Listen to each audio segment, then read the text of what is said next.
Nate Oates said before the Tennessee game that Alabama doesn't storm courts, but the Tide had security prepared for court storming in case they beat the Vols. This, according to Trey Wallace.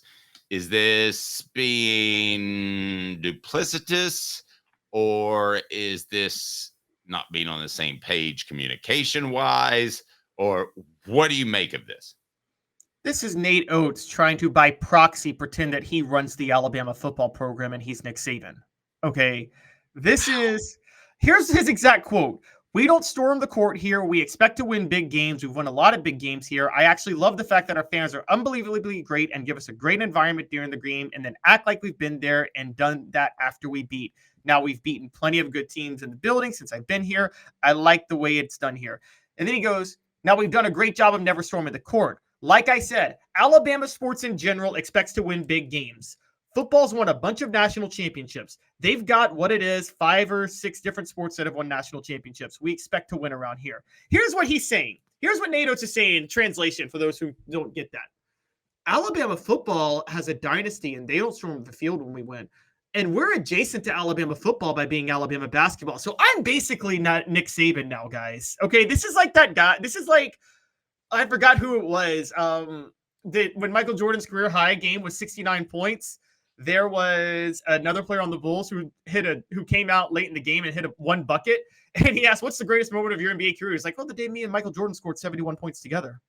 And that's Nate Oates right here, trying to, by proxy, pretend that he's running something similar to the Alabama football program when he's never even made a Final Four. I wonder how much there is a power vacuum there in the athletic department about who has more pull. I mean, this is the time, if you're the basketball men's coach or the basketball women's coach or the softball coach or whoever, that you're probably trying to buy for a little bit more practice time or workout time in the facility where the football team always got that. You're trying to get a little bit more leverage than you had before. I'm going, though, to defend Nate Oates on this, even though you know that I think he's a goofball and I think the gun charge with Brandon Miller was handled very poorly. I'm not a Nate Oates guy, but I'm going to defend him. I think the administration probably put extra security in place.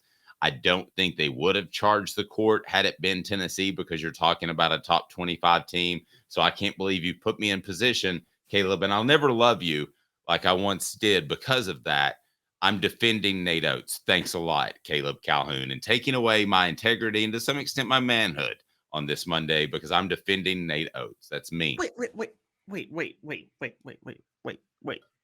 You don't think Alabama fans would have stormed the court if they beat Tennessee on Saturday? I don't. And I knew you were going to pick that out, and I'm kind of going back and forth, but I don't think they would have unless it would have been some sort of buzzer beater crazy finish. I think you're insane. They had extra security for that reason. They were preparing for court storming. Look, credit for extra security. You and I know how we feel about court storming. By the way, that Kyle Filipowski, talk about a heck of a recovery, right? Did you see that 360 dunk he did over the weekend? I mean, for Duke, it's he sprained his ankle and was severely injured when wait. So you're losing some people here. We said that if Dalton Knecht was at Duke, that he would be the biggest superstar in college basketball, and I'm just telling you, it's not close. Filipowski, who you mentioned, supposedly turned his ankle when he got charged and flopped. That's the first time I've seen a guy flop over a fan.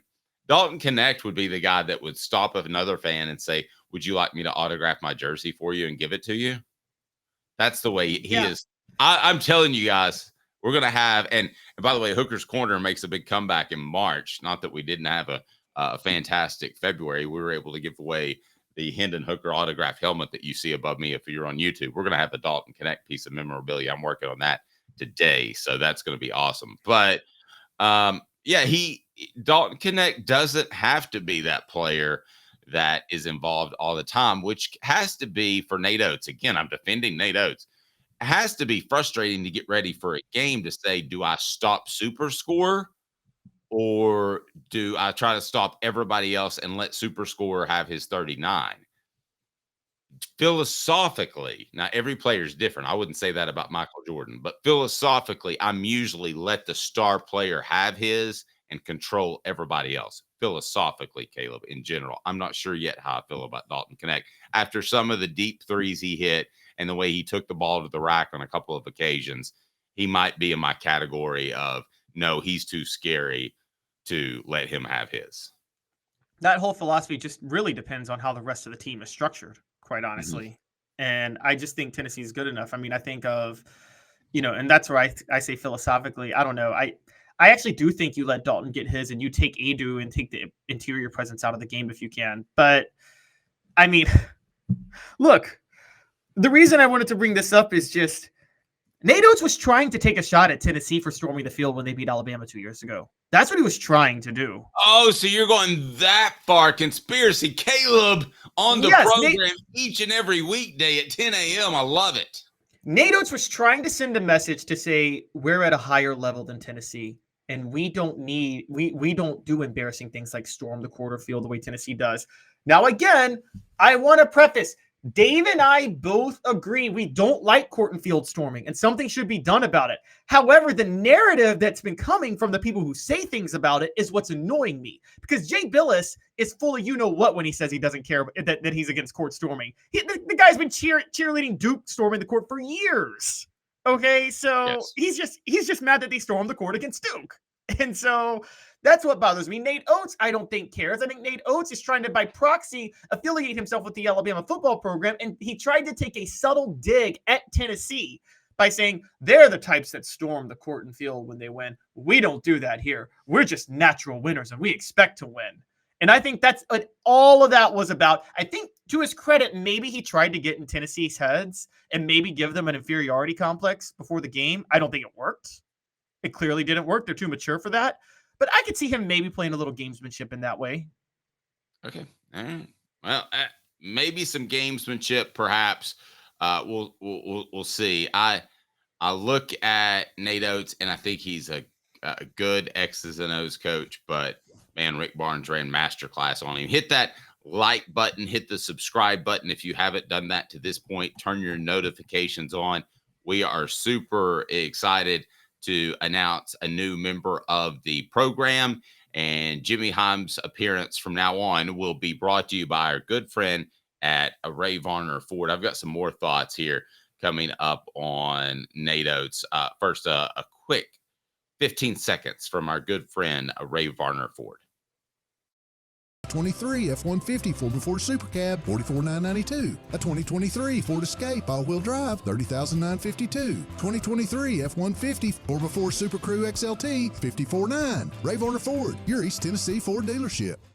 Where does Nate Oats rank among the top coaches in the SEC right now, Caleb? All right, so Calipari's a weird one, but I think you have to give it to Calipari, right? You have to make him number one. He's the only one with the national championship in the conference. Right. So Calipari, Barnes, and Bruce Pearl are like in the 2 and 3 because they both have made a Final Four. So I'll have those two in there. I've got Nate Oats in there with like Eric Musselman, like just below them, but I still think a good coach. And now Lamont Paris is entering that realm because, I mean, that guy's SEC Coach of the Year, regardless of what happens on Wednesday.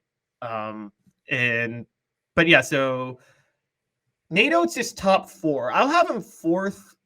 I'll have him ahead of Eric Musselman and ahead of Lamont Paris because he has accomplished more. So you could make a case for him today above a Barnes or Pearl, but the accomplishments of Barnes and Pearl put them ahead because I get what you're saying with the masterclass of coaching on Saturday. Dave, I think a lot of that has to do with, I don't know, that is a reflection on Barnes, but not in the way you think. It's not a reflection on Barnes' X's and O's. It's a reflection on how well Barnes develops talent over the years. And this Tennessee team, so many of them have been coached up under Barnes. They play so maturely on the court. So it truly is a master's class because he's put in the work to get to this point. It's not a bachelor's level class, huh? Well played. Well, I mean, Josiah Jordan-James and Santiago Vescovi are basically master students at this point because they are in that extra COVID year. But I've always said this with Barnes. I felt Barnes should never go the one and done route with players because Barnes has a system that really develops you really, really well. And it Now, kind of holds you back with one and let dones. me take a quick timeout. I agree with you, but you're not going to turn down a Dalton Knecht if you run across a guy from northern Colorado that happens to be That's different. Dalton Knecht is a right. fifth-year senior who has already been coached at the college level for a while. Right. He could. It's easier to mold him into a system than a one-and-done guy. When you say one, I'm sorry, I was thinking as one and done as also 1 year transfer and done. My bad. No, yeah, there's a difference between a one-year transfer and done and a one-and-done freshman who knows he's going to the NBA. Rick Barnes is not great with handling those guys. He's very, very good with handling he's the guy that turns a 3-star into a 4-star or turns a 4-star into a 5-star after 2 or 3 years. Okay, you know what you're rooting? Are there any SEC games today? No, there's no SEC games today. Right. So you don't really have anybody to root for, and there's no big, huge, monstrous recruiting news coming down the pike. Based off what I've been told, things could change in a heartbeat. You know what you're rooting for today? If you're a Tennessee fan, you don't really have anything to root for because I don't know. The golf team might be in action, beats me tennis. I don't know, but you're rooting that Rick Barnes takes it easy on his players in practice today. Yes, that's what you're rooting. Do you think they have enough in the tank to just give it their all for one more game at South Carolina on Wednesday? Well, no, I think just in practice, you're taking your foot off the gas so they're fresher for the rest of the week and the rest of the March run. Fair enough. Okay, the rest of the week. And you and I have had this big philosophical discussion. We both agree on it. He needs to take his foot off the gas and not be nose to nose with a player in early March. And that's what happened with this basketball program. I agree with you after Wednesday, but regular season title counts for a banner. That matters to me. But I don't mean you take it any lighter. I really don't. Like I would have taken my foot off the gas like a week ago, like with 2 weeks in the regular season, just a little. I'm talking about 90-minute practices.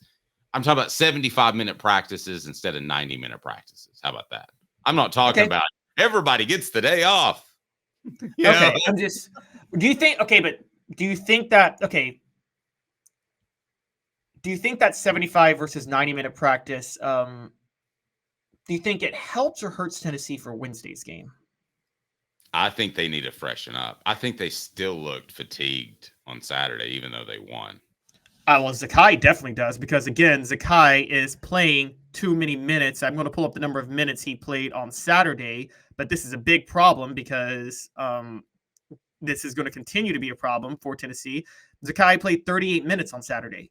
I mean, you're seeing Zakai fade a little bit. He's got to get more rest. So I agree with you, but I think you go all in for Wednesday. Look, y'all can hate me. Your granddad or great granddad might disagree with me on this. I don't care.